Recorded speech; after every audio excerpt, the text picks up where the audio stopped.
Rich, famous and royal families. Where do they spend their Caribbean holidays? They also want to enjoy some beach time. And not only that, it has to be the most beautiful beach in the world. Which one is it? For many years, that place was in Portland, Jamaica, and it is called Frenchman's Cove.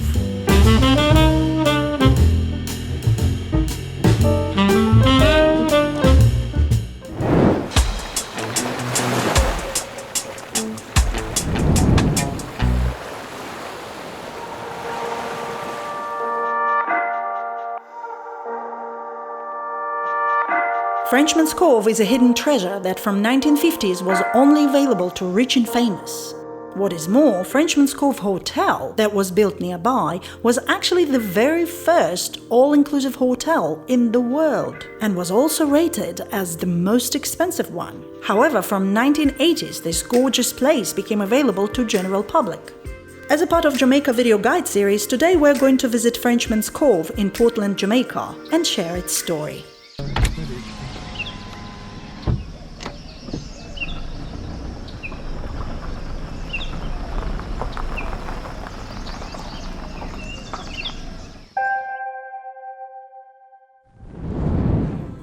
Frenchman's Cove Beach is a private lagoon and probably one of the most photographed places in the Caribbean. It is indeed picture-perfect, surrounded on both sides by vegetated rocky cliffs.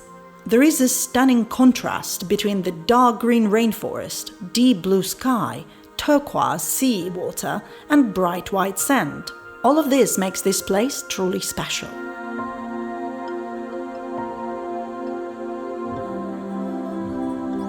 Just a few steps from the sea, there is a lazy serpentine river with crystal clear fresh water coming all the way from the mountains. Water in the river is cold, while water in the sea is really warm. The mix of these two makes the experience of swimming at Frenchman's Cove so interesting and refreshing. To share what it feels like to experience Frenchman's Cove, the words are not enough. But I have a camera and music.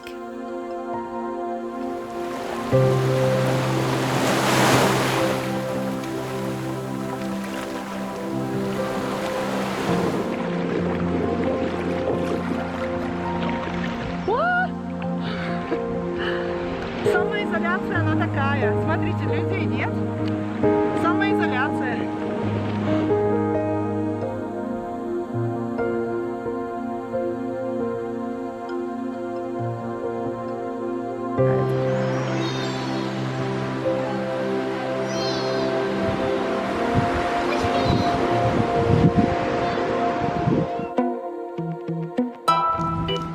Ну как?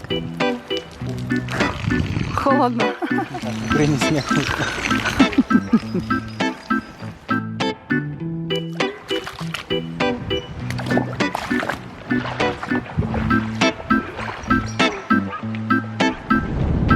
Apart from the obvious positives of enjoying one of the most beautiful beaches in the world, Frenchman's Cove also has quite a few amenities. First of all, there is a convenient parking area, so feel free to come with your car. The garden and grass area nearby can be used for playing games. Frenchman's Cove also has an independently operated beach bar and grill serving traditional Jamaican dishes, ranging from jerk chicken to lobster. You will find a few tables in the sand, shower and bathrooms are also available.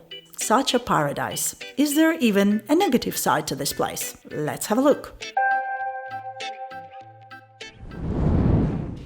First of all, using all these amenities, as well as private beach itself, attracts an entrance fee. It's $12 per adult or 1,000 Jamaican dollars with a local discount. Number 2. The beach operates from 9 a.m. to 5 p.m. So if you want to watch sunset, well, sorry, unless you book the whole beach to yourself, like for a wedding venue, for example. It is not permitted for guests to bring their food and drink to Frenchman's Cove Beach, meaning you should buy them directly from a bar and restaurant on the beach. Number 4. Water is actually quite deep, which is perfect for those who love to swim, but can be a bit tricky for non-swimmers. And also, some people find the mixed water a bit too cold for their liking. So a suggestion here would be to simply swim at the other side of the beach, further from the refreshing river. Now, have a look at the footage filmed before COVID. As you see, at weekends and public holidays, the beach can be a bit crowded. So if you want a more secluded experience, come earlier in the morning and on weekdays. Also note, if you're traveling during COVID times, make sure to call Frenchman's Cove in advance to confirm if they're operating.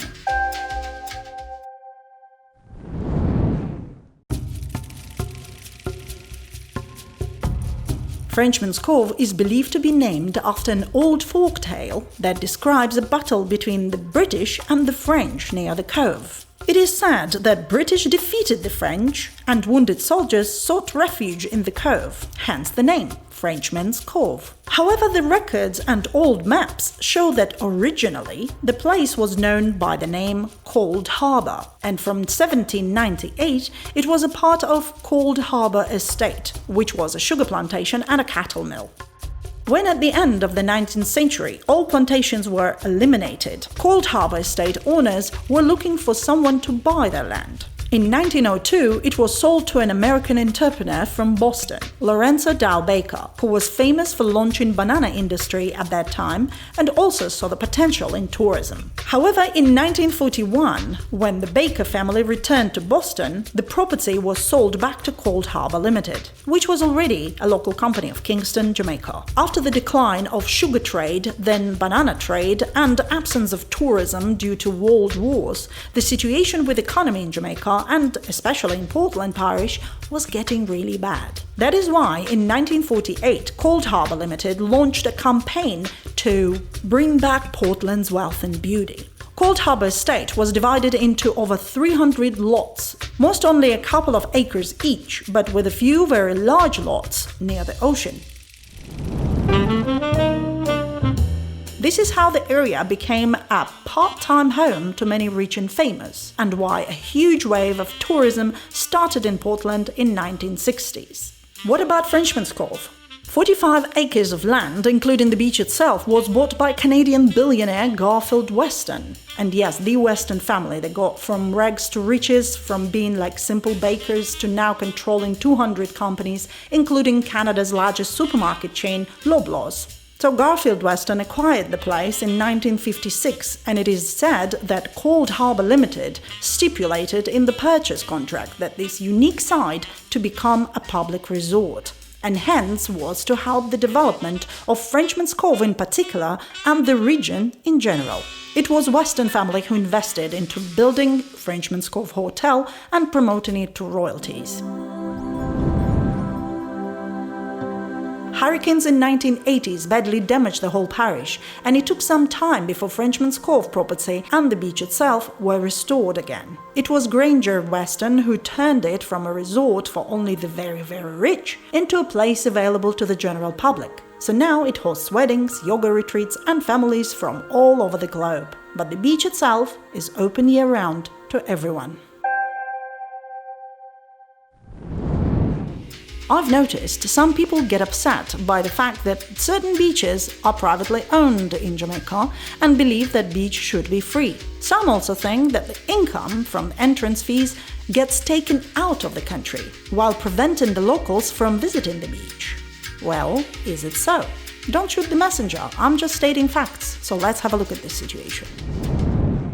The money you pay for entrance goes to cover the cost of cleaning the beach, including plastic and seaweed that comes from the sea. Then it goes into maintenance. In case of Frenchman's Cove, there is a garden, parking, roads, bathrooms, showers, and other amenities. And in case of other beaches, income from entrance fees also helps to fight beach corrosion. Wave breakers are built, and sand is literally bought and delivered, preventing the beach from disappearing.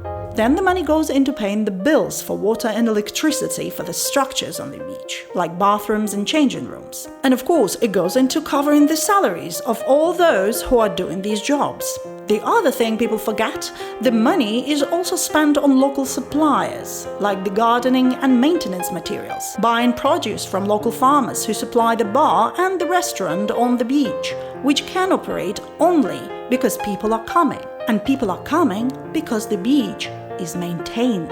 You see, there are plenty of free beaches in Jamaica, and we're going to publish videos about them very soon. For example, there is Sea Castle Beach in Montego Bay. It's free and it's huge, but hardly anyone goes there. Why? because it is not maintained. But wait, what about other Caribbean islands like Barbados? They have all their beaches free. It's a very interesting topic, and I will make a separate video looking into this to see if it's even possible to do the same for Jamaica. Please don't forget to subscribe if you don't want to miss this video when it comes.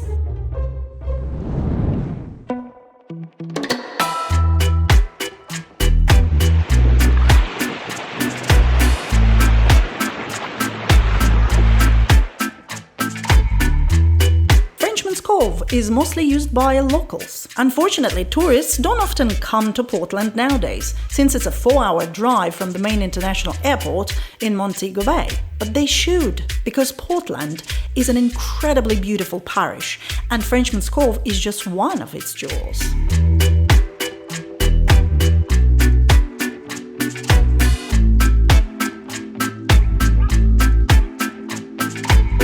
We are so lucky that its beauty has been preserved despite corrosion, hurricanes, and human activity, and that it is no longer a secluded beach retreat for some celebrities, but open to any one of us to enjoy. Please don't miss the opportunity to visit Frenchman's Cove next time you're in Jamaica.